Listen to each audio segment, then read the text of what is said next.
First, I'll give a quick recap on the game that we just came out of this week. Our first chance to go out in Dowdy-Ficklin Stadium as a group and as a team.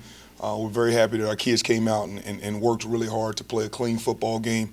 But the first thing I have to start with is just the excitement that I had as I entered the stadium. Our fans were great. Even in some adverse weather conditions, Pirate Nation still came out and supported us, and we're very appreciative of that. Offensively, I'll start there. Philip Nelson, we think, had one of the better grading games that we've seen a quarterback have. He had only a few completions. One of those was a good completion. When I say good completion, he got the ball out of his hands, stopped us from having a lost yardage play. His weapons came, and they did a great job. Zay Jones is a fantastic player. He did some wonderful things with the football, without the football. Very unselfish game by him. Also, Anthony Scott, can't say enough about the ways that we were able to use him in the offense, whether it was catching it, whether it was running it. Really did a good job. He did in perimeter blocking. And we worked really hard at that, and Coach King has done a good job of making sure that he was prepared for that game to the utmost. Probably the shining part of our offense on that night was our ability to rush the football. We had a great game rushing, and it came from perimeter blocking, inside blocking. Our offensive line did a good job. We stayed on some double teams. We did some things that you really want to see done from a football standpoint in the run game. Defensively, thought it was just a great play down there at the 10, 11-yard line by Trey Simmons to get that ball and to completely flip the outlook of that drive. And what we did there offensively after going to score, it makes the defense feel great that they were able to come up and get that turnover. We also learned that we got some guys in our defensive front that are going to be able to play. We got a lot of guys. We had the ability to play a lot of guys in that front. A couple of guys that did make plays for us there was Demetri McGill, of course. Justin Brown made a few plays for us that we were happy to see him make. I think our strongest position the strongest position on our defense was the production at our middle linebacker spot. Both Cam and Jordan had a good football game fundamentally, technique, and they ran to the ball. In our secondary, we got another chance to see, Kobe as a young player out there for the first time. That's a hard deal to be out there on an island, but he had a couple of plays, but he also did a good job in a lot of situations. Much more physical than we thought that he would be in that first game. And also, our leadership from Amos and our safety leadership showed up defensively in the game. Very, very impressed with our outside linebacker play from a standpoint of running to the ball and understanding what we do. Communication was good. We talked about it needing to be good, and it was, and it has to continue to grow from a coverage standpoint, from our outside linebackers to our safeties to our corners and all of that combined. Special teams, we had one little blunder there where we didn't punt the ball well, but that was a culmination of a lot of things in a football game. We had an offensive play where we didn't block it correctly, and then we had a special teams play where we didn't punt it correctly, and then we had a defensive series where we didn't play well. So you have all that combined. It was good for our team to learn and see how that works together. And moving forward against NC State, we're looking at a really, really good football team, a lot of talent, great coaching. Coach Doran has done a great job with this team. We watched them on tape. They look like a big-time football team. I'd start on their defense. Coach Ryan Ilson has done a great job in the defensive line. They are as stout as we will see, and we look forward to that challenge. Can't say enough about them. The linebacker position, they have some veteran leadership there and a big-time player, but starting with this defense, you have to start with the defensive line. I mean, Chubb has been there, and he knows he's a great leader in that front, and that's going to be a battle for us in their secondary. They also have some experience there with Tocho. First time I saw Tocho was probably when I first got back from the National Football League. I was out recruiting in the spring, and he had already decided to go to NC State. And he was working out back, and he's a physical specimen that has really, he puts in the effort, and you watch him on tape, he's putting in the effort in the classroom too. He's a good player and an anchor back there at times for them. So all in all, we're going against a really, really good defense. And then offensively, you talk about them, and what you see is speed. Number one, Samuels, he can play it all. He'll be lined up in the inline situations and tight end. He'll be at the slot. They can put him at back. They can put him at quarterback. They have a lot of position flexibility with him. In the slot, a kid that's a native of North Carolina, Nyheim Hines, is fast. Is going to present some challenges for us running the vertical seams. At quarterback, they've done a good job of bringing in a person that understands the offense, and he was on fire last week. He didn't miss but about 3 or 4 throws the whole night. So we have it's a challenge as well on defense, but we think that we will be up to it, and we just got to have a great week of communication, practice, and work. How hopeful are you to have Trayvon Brown back in the lineup this week? Very hopeful. I would be speculating to say anything more than that. We'll have a better understanding and grasp on it on Wednesday of this week. Coach, this is one of those rivalry games people get a little amped up for. What about the players and coaches? Are you guys a little more amped up than normal? We've kind of been amped up, now for a long time. Just to be in front of our fans, we're gonna try to make this about us and not so much of the opponent that we're playing. But we do understand and feel the gravity of the moment. This is a big time matchup. I've been in the triangle a lot of my life, so I understand the importance of winning in-state games and being around your in-state opponents so close. So we've done that for a while.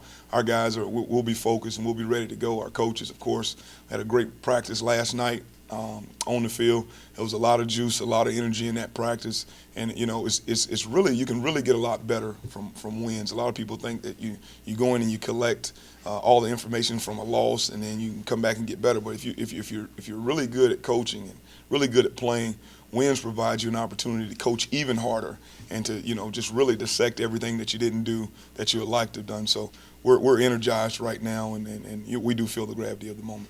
To follow up that, Coach, do you get some of the old players on your staff, David Magazoo, to talk about the rivalry and maybe even some of the Peach Bowl guys that are coming back? Yeah, we'll use a lot of motivating factors going forward this week. There's a lot of things that we kind of have in store for our guys, but we're not going to get so far off of the path. This is our journey. This is just another leg of the journey, just like last week was a leg.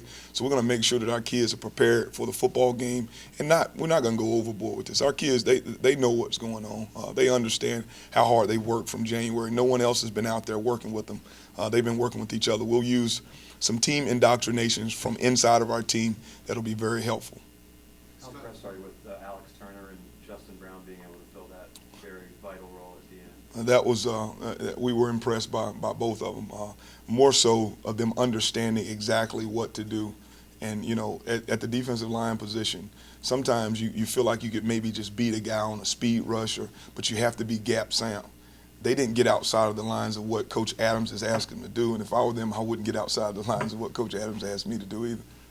This isn't your first foray against NC State. Talk about the confidence level, at least going against them many times before, kind of knowing the situation brings you coming into this week, win or lose or whatever. But well, we've been against them a few times. It's been actually a while since we've been against them, just because of the realignment and all that. So when I came back, it's going to be a big-time atmosphere.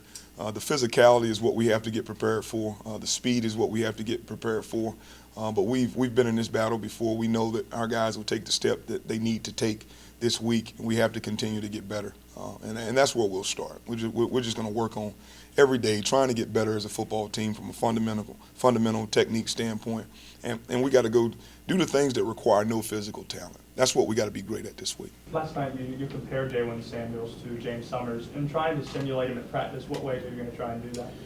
We got some. We think that we have some body types that we're practicing with and playing with that can potentially give them a look. But there's no way we're going to be able to give the exact look. Our guys are going to have to. They're going to have to, be detailed in the way that we prepare. And Kenwick Thompson will do a good job of making sure that we get, just multiple looks. He's physical. He can catch it. He can run it. So if we had a guy that we could just have over there all the time in that role, that guy would be on our side of the ball on offense, right? So that's it's going to be a hard task, but we're going to make sure that we juice our show team, and that's what they are. They're show teamers, and they're going to give us a good show. This kicks off with a stretch of 3 pretty tough non-conference games. How important is it to get your guys' feet under them early? Yeah, I think it's important. We haven't even got to the point of where we can look, that far. We're right here in the now, And I think the best thing that we can do is concentrate on the now. I mean, we got to have a big-time day of preparation today from a coaching standpoint.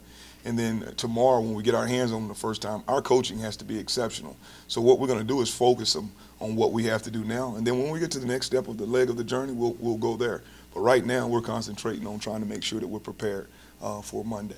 What did you see out of Sandifer making his first start? And then is it a situation where Messiah comes back and he assumes it, or are they going to be battling all week for that starting spot? Well, Messiah has earned the position from the spring to through fall camp to now. So he'll come back, and he will be back at the position of left tackle.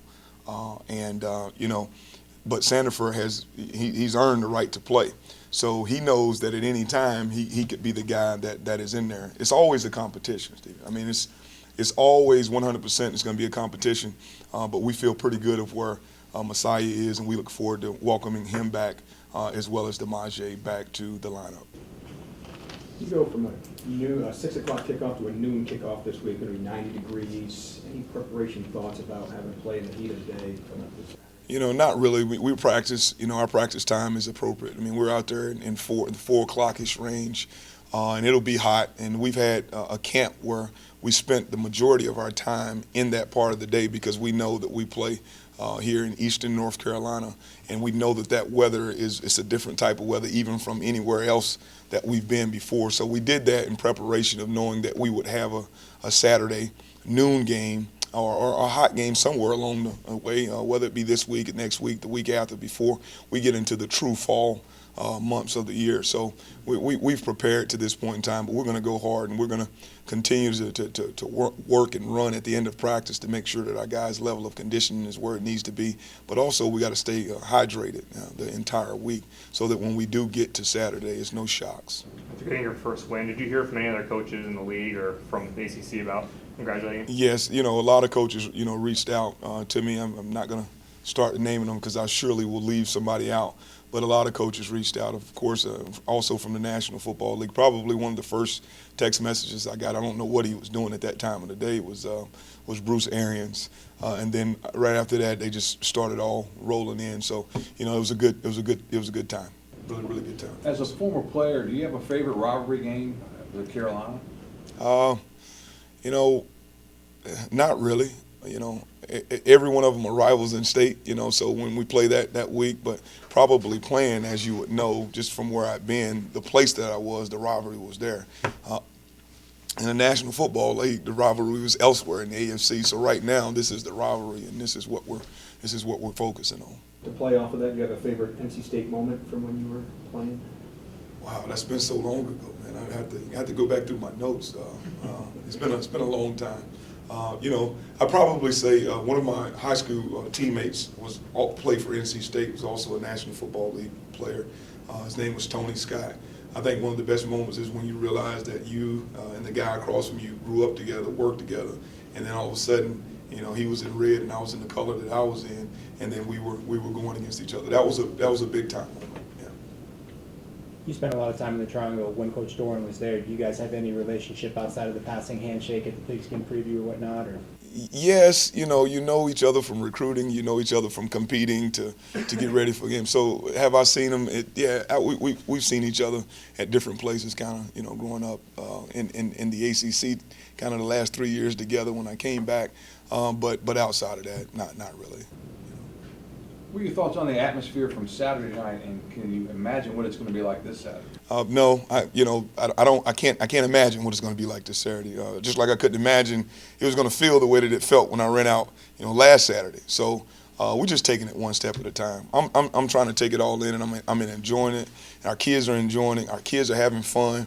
Our kids are feeding off of the energy in the stadium. That's something that feels really, really good to me. You're not worried about pulling a hamstring on that sprint, are you? I was actually kind of, a little bit disappointed in my time. I go a lot faster than that, but I wanted to make sure I didn't pull a hamstring. But listening to my wife, I might better slow that down just a little bit next time.